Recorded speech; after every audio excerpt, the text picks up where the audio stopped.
নাফি, আমরা সাকিবের অবসরের বিষয়ে আরো খবরাখবর জানবো। এই বিষয়ে জানাতে আমাদের সঙ্গে স্টুডিওতে উপস্থিত হবেন সহকর্মী ওয়াসিউল হক পান্থ। পান্থ, আপনাকে স্বাগত জানাচ্ছি আমাদের স্টুডিওতে।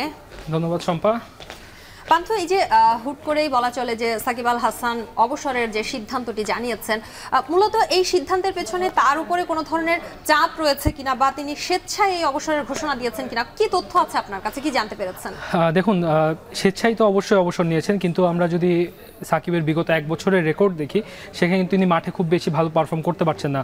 মানে সাকিবের যে পারফরমেন্স সেটি কিন্তু আমরা তার ব্যাটে দেখতে পাচ্ছি না। ইভেন আমরা যদি চিন্তা করি গত 1-1.5 মাসে তার কিন্তু রাজনৈতিক যে চাপ সেটিও কিন্তু বেশ ভালোভাবেই ছিল। আজকে সংবাদ সম্মেলন যদি আমরা দেখি, সেখানে সাকিব যখন অবসরের ঘোষণা দিচ্ছেন তখন তার মুখে হাসি থাকলেও সেটি কিন্তু মলিন ছিল বলা যায়, এবং তিনি কিন্তু এক প্রকার খুব আবেগী হয়ে বলেছেন যে তিনি যদি দেশে ঢুকতে পারেন এবং কোনো ধরনের কোনো সমস্যা না হয় তার এবং পর্যাপ্ত সিকিউরিটি পান, তাহলে তিনি সাউথ আফ্রিকার সাথে খেলে তিনি টেস্টে অবসরে যাবেন।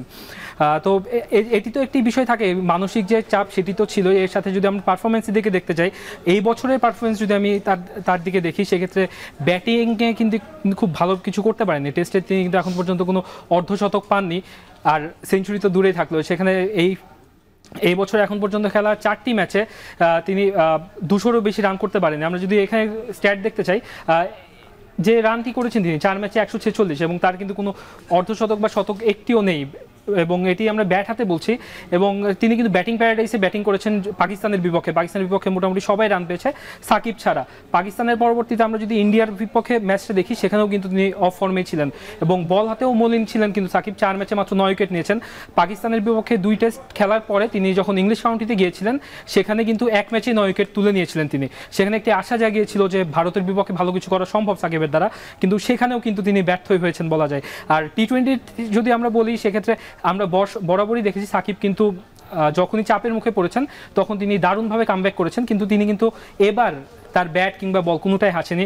এবং টি-20-র যে রেকর্ড সেটিও কিন্তু খুব আশা জাগা নিয়ে না। দেখুন, স্ট্রাইক রেট মাত্র 106-এর কিছুটা বেশি, এবং গড়ও কিন্তু 16.90। তিনি কিন্তু মিডল অর্ডারে ব্যাট করছেন এবং দায়িত্ব নিয়ে তাকে খেলতে হয়।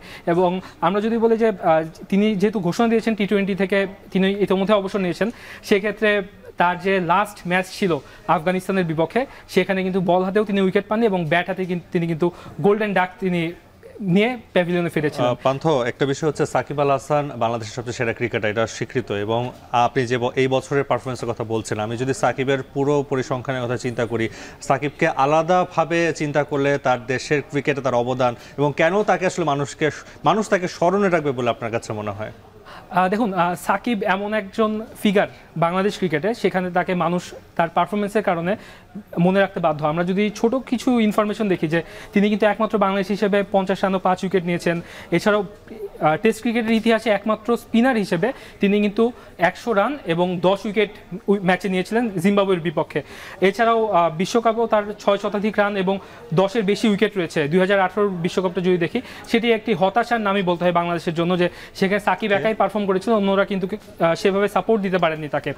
এছাড়াও তিনি কিন্তু একমাত্র স্পিনার হিসেবে টেস্টে তার 100 রান এবং 10 উইকেট, যেটি আগেই বলেছি, এবং এক ভেন্যুতে সর্বোচ্চ রান এবং উইকেট দুটি কিন্তু সাকিবের দখল, সেটি কিন্তু মিরপুর শের বাংলা স্টেডিয়ামে, এবং সেটি কিন্তু টেস্ট ওয়ানডে সব কিছু মিলিয়ে আমরা দেখি।